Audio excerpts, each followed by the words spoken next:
Alemania, Estados Unidos. A ver, primero, la relación mestizaje-velocidad.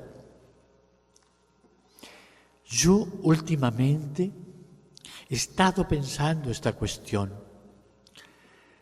La formulo de otra manera. Creo que el otro día le conté a mi amigo.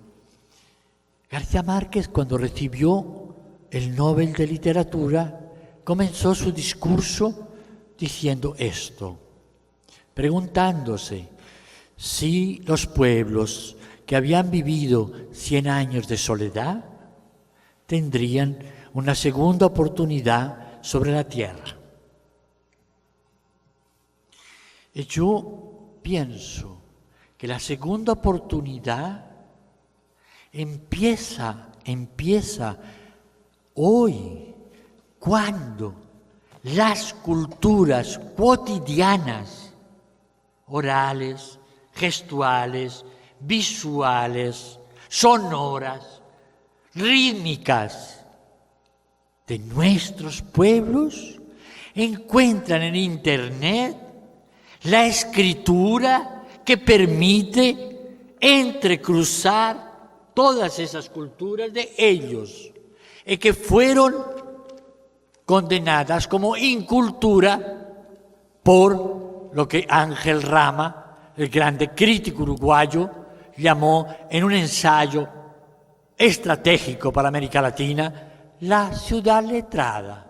La ciudad letrada hoy sigue creyendo que oralidad es igual a analfabetismo, ignorancia.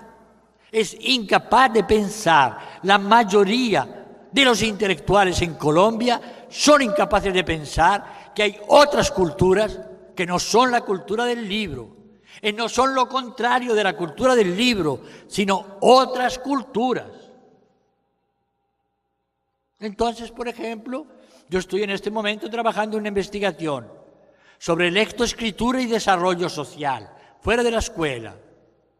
Y cuando asisto a una reunión de responsables, incluido Brasil, de los responsables de las políticas de lectura nacionales de los países, me encuentro con gente que piensa que solo se leen libros.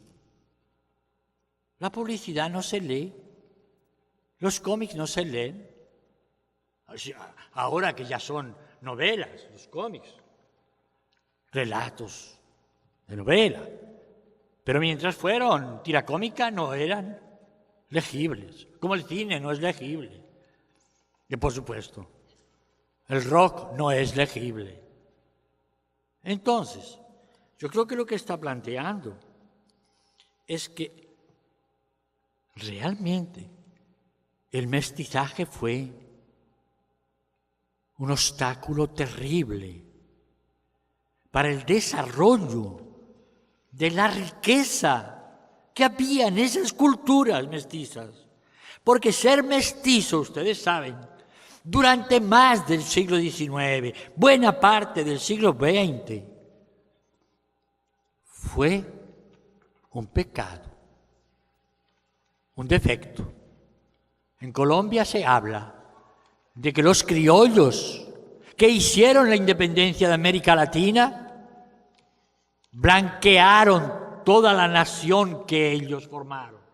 Trataron de blanquearla y buscaron sus genealogías para no tener nada que ver ni con los indígenas ni con los negros africanos.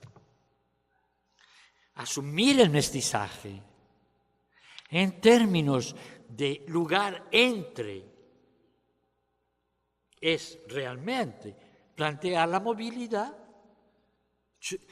América Latina nunca habitó un solo lugar, nunca habitó una sola cultura, siempre estuvo a caballo entre Occidente, las grandes civilizaciones precolombinas y las medianas civilizaciones precolombinas, y como en el caso de Colombia, las pequeñas civilizaciones y culturas precolombinas, porque nosotros no tuvimos en Colombia, en Centroamérica, solo Perú tuvo los incas, no tuvimos nada parecido a los incas, o a los mayas, o a los aztecas. pero había otras culturas. Entonces, creo que lo que suscita esta cuestión, de veras, para mí, es, de un lado, esta segunda oportunidad que reclamaba García Márquez para los pueblos cuya oralidad, cuya sonoridad, cuya visibilidad, cuya gestualidad fue condenada porque el único valor estaba en la letra. Y ustedes saben que los gramáticos, los intelectuales del siglo XIX en Colombia fueron gramáticos. Es decir, gente que juzgaba el habla cotidiana de la gente por la manera como escribían los escritores. Y que mientras el resto de países de América Latina ya estaban mestizando las lenguas, ellos defendían que había que hablar, en Colombia como en Madrid. Y lo escribieron, porque ese era el verdadero castellano, venía de allá. Y quiero hacer muy corto, pero mostrarles que esto está vivo hoy. Esto no es el siglo XIX. Un psicólogo amigo mío, y esto ya lo he contado, un psicólogo amigo mío hace 3 años estaba estudiando una escuela en el grande suburbio de Bogotá donde hay 1,5 millones de desplazados de la guerra. 1,5 millones, la mitad. Colombia es el segundo país con más desplazados del mundo. Tiene 3 millones. Aunque el gobierno diga que tiene 800.000. Tiene más de 3 millones de desplazados. La mitad está en Bogotá, en un suburbio que se llama, ironía histórica, Ciudad Bolívar.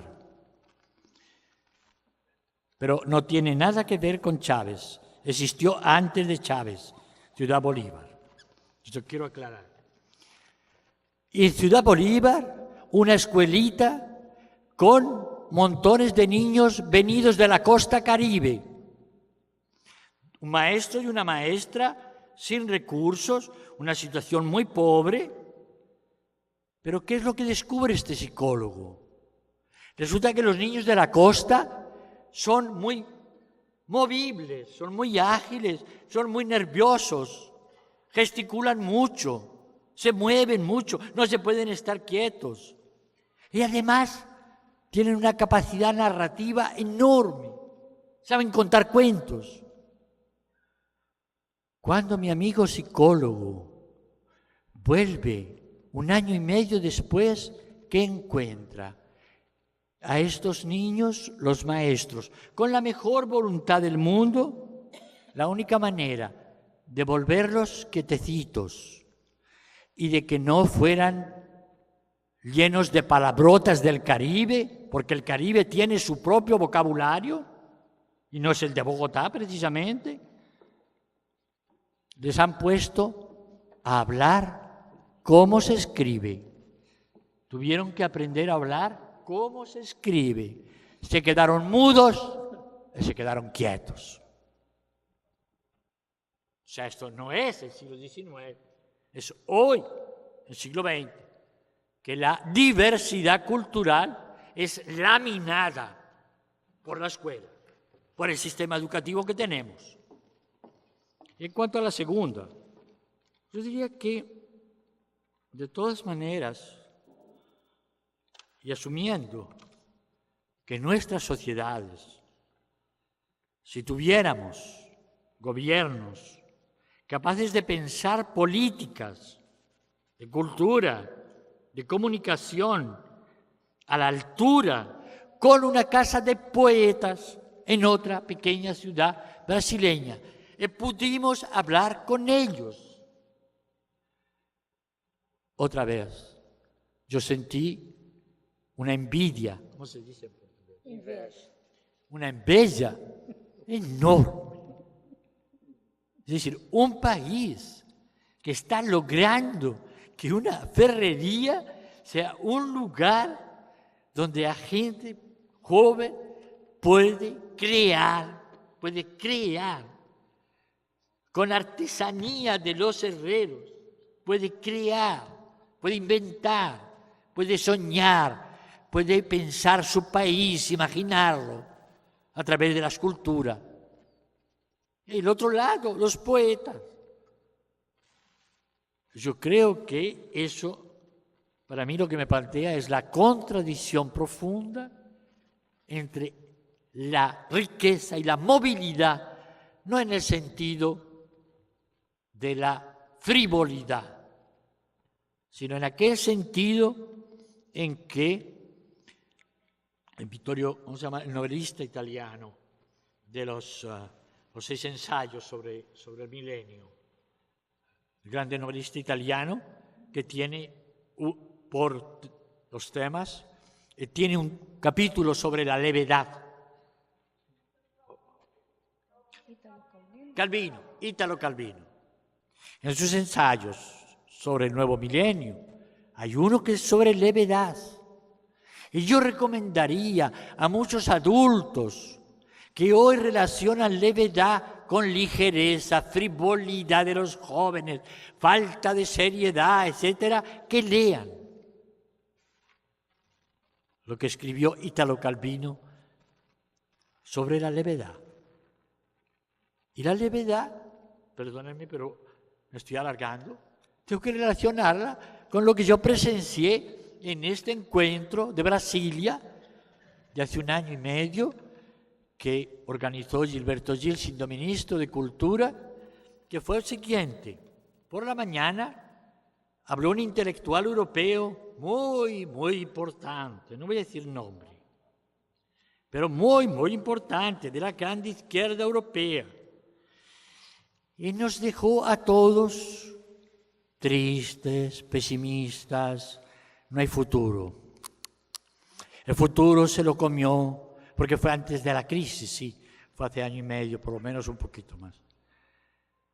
Y por la tarde tomó la palabra un medio indio, medio negro, que fue compañero durante 12 años en la cárcel de Mandela, en Sudáfrica, y fue su primer ministro de Educación.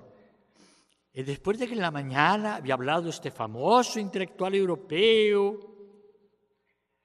nuestro sudafricano empezó diciéndonos: queridos latinoamericanos y brasileños, yo vengo a hablar del futuro, no del pasado, del noble pasado europeo que se les está convirtiendo en un pesado lastre para pensar futuro. Y todo lo que había dicho el intelectual contra la globalización lo rebatió un viejo de 80 años sudafricano diciendo: sin la globalización no hubiéramos podido vencer al apartheid. Fue la solidaridad del mundo entero que nos llegó a través de muchas formas que pudimos vencer al apartheid sudafricano. Por favor, nos dijo, miren al futuro, nosotros, los países del sur, tenemos futuro. No sé si los europeos lo tengan, pero nosotros sí.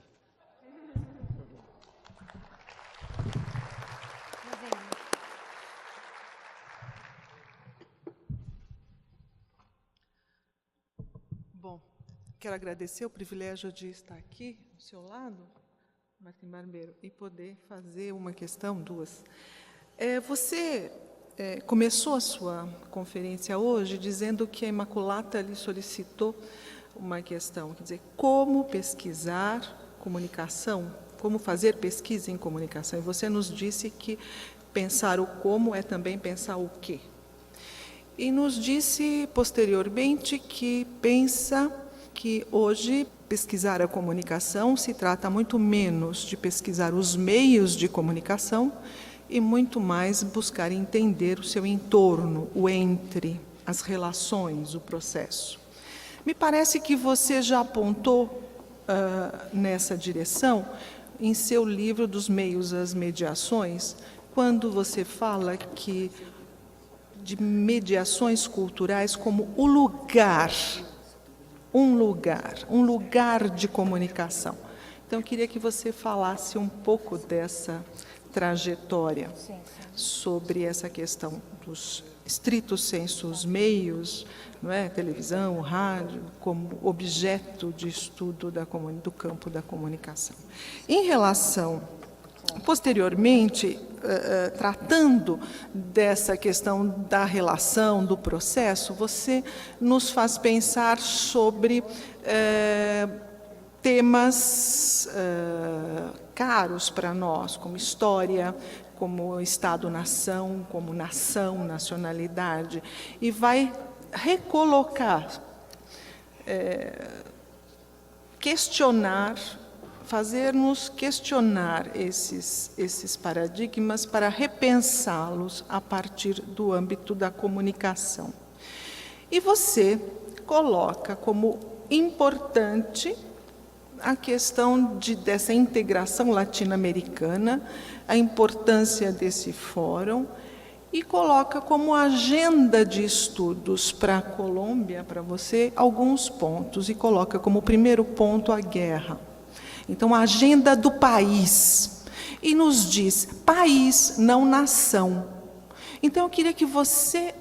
Eu tenho dúvidas nessa questão. O que você está pensando? Nação, país? E vou aí aproveitar a sua presença para tratar de um tema que você não tratou aqui, mas que eu tenho relação com essa agenda número 1, guerra. Como é que nós pensamos país Colômbia, integração latino-americana, questão da nação e esse objeto de estudo da comunicação, tendo como problema para os povos da América Latina a questão objetiva, política, hoje, da grande questão que atravessa politicamente o nosso continente, que são as 7 bases americanas em espaço colombiano. Meu Deus! É o mundo, mas...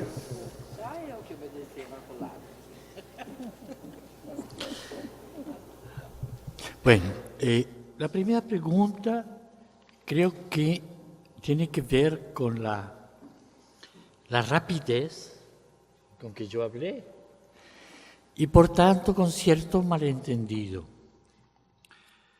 Yo decía que hablaba a los jóvenes, no porque no hable y quiera hablar con los mayores, con los adultos, sino porque creo que en buena medida para entender esto que significa que los medios están en crisis, que los medios tal como fueron durante mucho tiempo no van a ser así, van a tener cambios profundos, no sé en cuánto tiempo, pero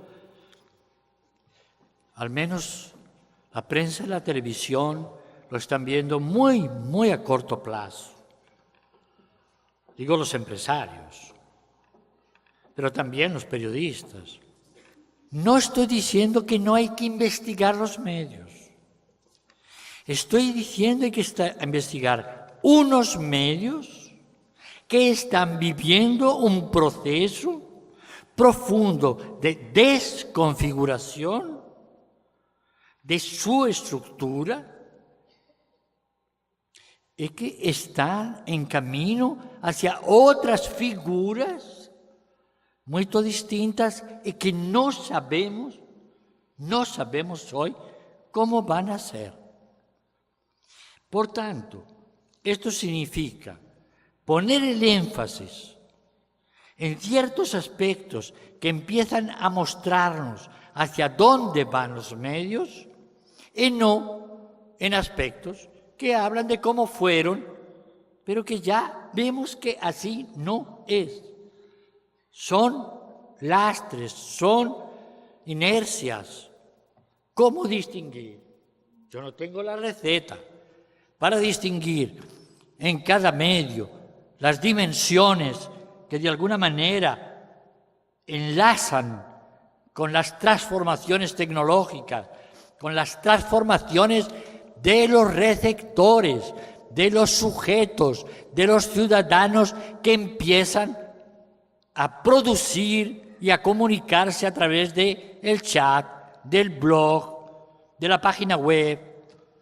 Yo no sé cuáles son, no tengo ninguna receta, pero ciertamente hay dimensiones ligadas al cambio y hay dimensiones que se defienden contra el cambio. Difícilmente van a tener futuro. Entiéndanme bien. Hay grandes estudiosos del periodismo que la única salvación de la prensa es recuperar sus grandes géneros originarios, y que se acabó en esta prensa de artículos cada vez más cortos y de imágenes cada vez más grandes, el reportaje y la crónica. Y muy posiblemente sea cierto. Cuando fue realmente periodismo público, periodismo político, la crónica y el reportaje, la prensa del futuro. Yo hablé muy rápido y con malentendidos también de nación. Lo que pasa es que estoy viviendo un momento subjetivo muy terrible. Colombia está sin relaciones en este momento con Venezuela, o sea, ni Venezuela ni Ecuador tienen relaciones diplomáticas, políticas con Colombia, aunque tengan unas relaciones intensísimas económicas. El segundo comprador de la producción colombiana es Venezuela. 7.000 millones de dólares al año. Es lo que exporta Colombia a Venezuela. Yo estaba pensando en las fronteras. Estaba pensando en cómo todavía nuestros estados tienen leyes para que los brasileños que viven en la frontera con Colombia no escuchen las radios del otro país, porque eso es traicionar a Colombia o a Brasil, o las radios de Colombia con Ecuador, no digamos las radios de Colombia con Venezuela, que están malditas por el gobierno venezolano, porque son las emisoras de la oligarquía colombiana, aunque sean emisoras ciudadanas, emisoras comunitarias, que hay muchas en la frontera, porque resulta que los indígenas vivos, los uvas, que están de los dos lados de la frontera, y que tienen emisoras, y yo trabajo, como contó Inmaculata, trabajo en la Comisión Nacional de Cultura, en el área de medios comunitarios y ciudadanos. Y los uvas votan en las elecciones venezolanas y votan en las elecciones colombianas. Sin embargo, de los dos lados se les dice que no pueden escuchar porque traicionan a su país. A esto me refería. Me refería a un nacionalismo que reflota en los peores términos patrioteros. No patriotas, patrioteros. Es una perversión. En lugar de estar integrando y que las fronteras sean el lugar entre. Y como mantiene un amigo mío paraguayo, pero que ya se mexicanizó, Gilberto Jiménez, la frontera nunca fue una línea, siempre fue un espacio. Hay un punto donde menos se juntan y hay otro en que se van juntando más, juntando más, juntando más. Entonces no es una línea, es una zona donde van dejando de ser colombianos para ser ecuatorianos, si es que alguna vez dejan de serlo lo uno y lo otro. En este sentido es que yo planteaba que hablar de país es, de alguna manera, poner en crisis esta nueva visión, para mí, profundamente anacrónica, de una soberanía que remite al siglo XIX, no a la América Latina que necesitamos, y que nuestros gobiernos retóricamente nombran, pero hacen todo lo contrario de la integración. Entonces, en ese sentido es que yo oponía país a nación. Y sobre todo, la utilización estatal de lo nacional, no la vida cotidiana de lo nacional, porque el Estado es homogenizante y la nación es radicalmente heterogénea, plural, diversa, subversivamente diversa. Y eso es lo que no cabe hoy día, tristemente, ni en la cabeza de Chávez, ni en la cabeza de Uribe, presidente de Colômbia. As perguntas que aqui foram entregues, realmente é uma quantidade enorme de questões muito interessantes, mas que, em termos de propriamente você poder responder a todas como merecem, então eu queria pensar algumas coisas aqui e passo os demais para você, enfim, ver um pouco o que são as inquietações, né, principalmente dos estudantes, não só, mas também dos docentes de comunicação que estão presentes aqui. Eu achei, então, primeiro, volta àquela questão de que os meios se diversificam, entretanto, a concentração econômica, não, industrial desses aparatos, apesar da sua diversificação, a concentração aumenta, não é? Então nós temos aí uma força conservadora de resistência a mudanças, de um lado. E de outro, pergunta então, como é que as organizações sociais,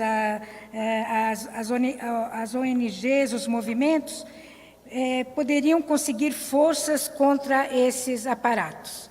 A pessoa que faz isso, você não acha que isso é como se fosse uma luta de asa deltas contra caças de guerra? Bom, então eu vou dizer todas, mas enfim, recolocando esse embate, não é, histórico. Um outro, então, aí são um pouco mais dirigidos.